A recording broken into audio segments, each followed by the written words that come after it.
last night belonged to Bill Clinton.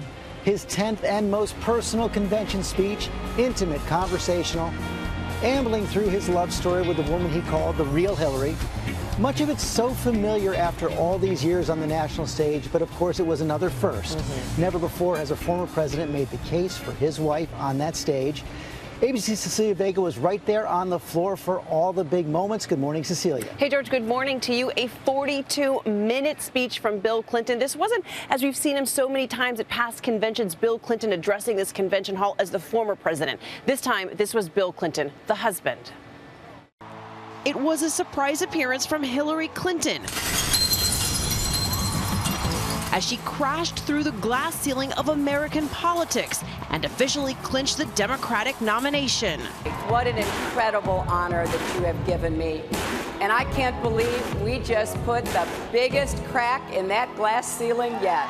And if there are any little girls out there who stayed up late to watch, let me just say, I may become the first woman president, but one of you is next. Thank you all. I can't wait to join you in Philadelphia. Thank you. Just before that, Bill Clinton in his 10th convention speech, this time not there as a former president, but as a husband.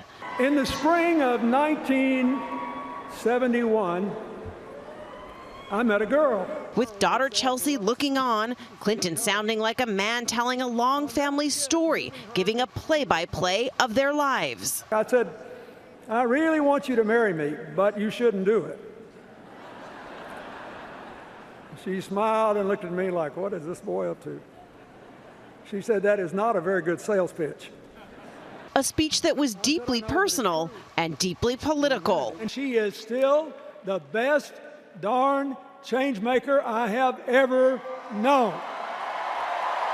Clinton also taking aim at a certain Republican rival. What's the difference in what I told you and what they said? How do you square it? You can't. One is real, the other is made up.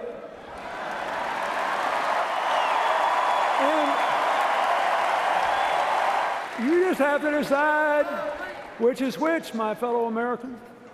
Earlier in the day, the big decision on the convention floor, a state-by-state roll call vote. For the next president of the United States, Hillary Rodham Clinton! That delivered her the nomination. And the man who helped get her there, the very rival who once threatened to take it from her.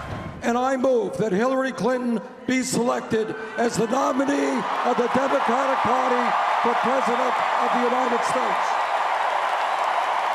Now here on the stage behind me, Bill Clinton never actually mentioned the name Donald Trump, but we don't expect that to be the case tonight. As you guys said, President Obama, Vice President Joe Biden will take the stage tonight. They will be talking about national security and the qualifications that they believe it takes to be commander-in-chief. Guys, you can bet they will be trying to draw a stark contrast between Donald Trump and Hillary Clinton. I'm sure that will be the case, Cecilia. Thank you very much. And as you said, George, this was his most personal convention speech yet. Yeah, and in so many ways a bookend to the 1992 speech he gave on behalf of himself. In both speeches, the Clintons used biography to beat back controversy, and I was really struck by the language. You know, this first line, in the spring of 1971, I met a girl. Back in 1992, he had the stark line, I never met my father. He was killed in a car wreck on a rainy road 3 months before I was born. So he had the same kind of themes here, telling the personal story as a way, and he said it to get to know the real Bill Clinton then, the real Hillary Clinton this year. Very similar.